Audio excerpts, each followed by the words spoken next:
help us understand this from a political perspective, because essentially right now, as if Donald Trump didn't control all the oxygen in the room and take up every moment of political coverage, he certainly does now. How does any Republican now even talk about the border, Medicare, any of the nation's issues when you've got the 800-pound gorilla being indicted and then prosecuted next week?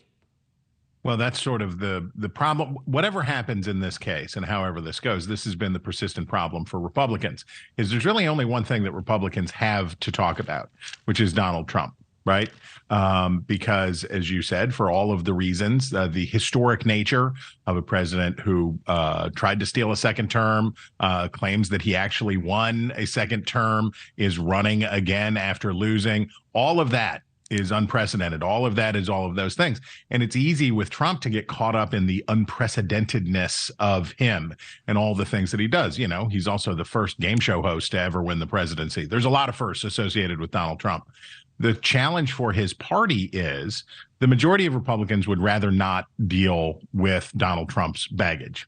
But there's a core group of Republicans who believe the stuff about only Trump can do it, only he can fix it, only he can be the vengeance.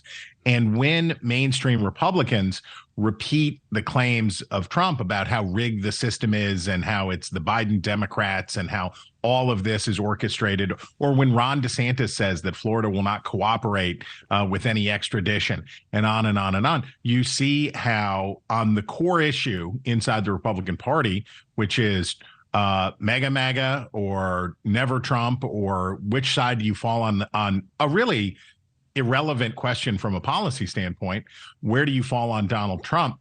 They're so wrapped around the axle on that they can't even start to move forward because they don't know what to do about him. Yeah, they certainly don't.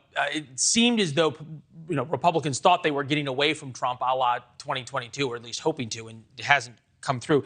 He has said over and over and over again, this is a political prosecution, and you're seeing a lot of Republicans who are even Trump agnostic sort of take that route, right? I may not defend Donald Trump, but I'm going to attack Alvin Bragg. I want to read to you what Nancy Pelosi, though, said.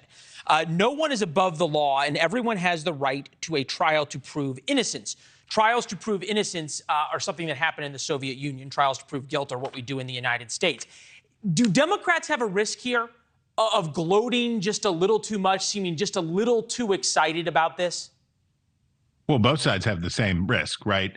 There is a determinalism in American politics today where we know what this will mean most assuredly, even before we know what the facts are. They're putting polls in the field on what are the implications of Trump's indictment on the Republican vote when we don't know what's in the indictment. We don't know how Trump's going to behave. It's goofball stuff, right? But Republicans and Democrats alike, a lot of them want a straight line projection from here to November of 2024. This has happened, so therefore this will happen. And that's silly stuff. The truth is, look, here's the best case scenario for Donald Trump. Best case scenario, the case is thrown out, right? He reports, he does it in a quasi-dignified way. He submits himself to the legal process, and a judge says, get this out of here.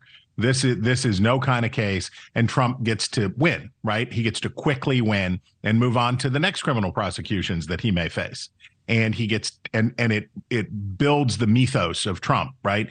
They come for the king and they missed, and it only makes Trump stronger. Only he can do it. That sort of cult of personality, machismo stuff.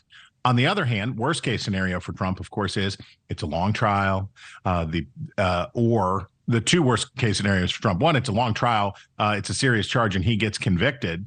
And of course, then he's in Eugene V. Debs territory of running for president after being convicted of a crime.